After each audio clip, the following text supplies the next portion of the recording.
Yes, এই মুহূর্তে সময় বলছে 12:33। ঠিক এই মুহূর্তে তোমাকে বলতেই চাই, ডাকবাসে তোমাকে আরো একটিবার জন্য স্বাগতম জানাতে চাই। তুমি টিউন করে আছো রেডিও ধ্বনি 91.2 FM। রেডিও ধ্বনিতে বৃহস্পতিবার ঠিক রাত 11টা মানেই ডাকবাক্সের আসর, যে ডাকবাক্সে আমি তোমার মনের কথাবার্তাগুলো পড়তে চাই, তোমার মনের চিন্তা ভাবনাগুলোকে আমি আমার কণ্ঠস্বরের মাধ্যমে সবার কাছে ছড়িয়ে দিতে চাই।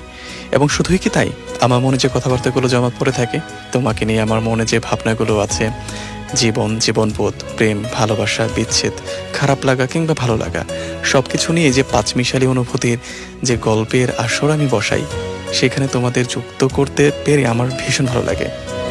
অ্যাট দ্য সেম টাইম যদি কোনোভাবে আমার কাছে মনে হয় এই গল্পে তুমি নেই, ভীষণ অপূর্ণতার জোয়ার সৃষ্টি হয়।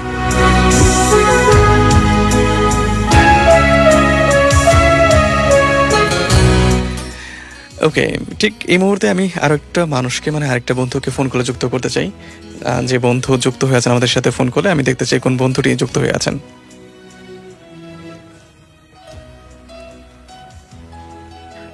হ্যালো,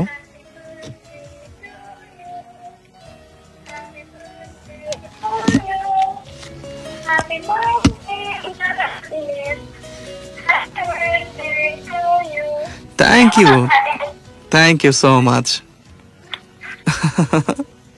আচ্ছা, আমি আবার শুনতে চাই প্লিজ। হ্যাঁ, আবার।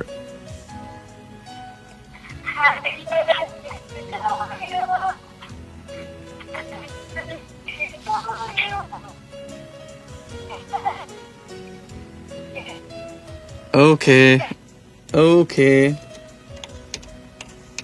Thank you so much. কার সাথে কথা বলছি, কি নাম আপনার? অদিতি, কেমন আছেন অদিতি, বলেন। বিন্দাস আছে, আমিও তো বিন্দাস আছি। আমি বিন্দাস স্কোয়ার আছি।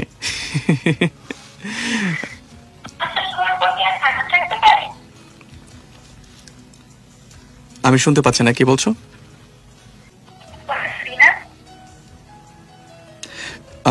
আমি কিছুই বুঝতে পারছি না, আমি কি রিপ্লাই করবো আমি বুঝে উঠতে পারছি না।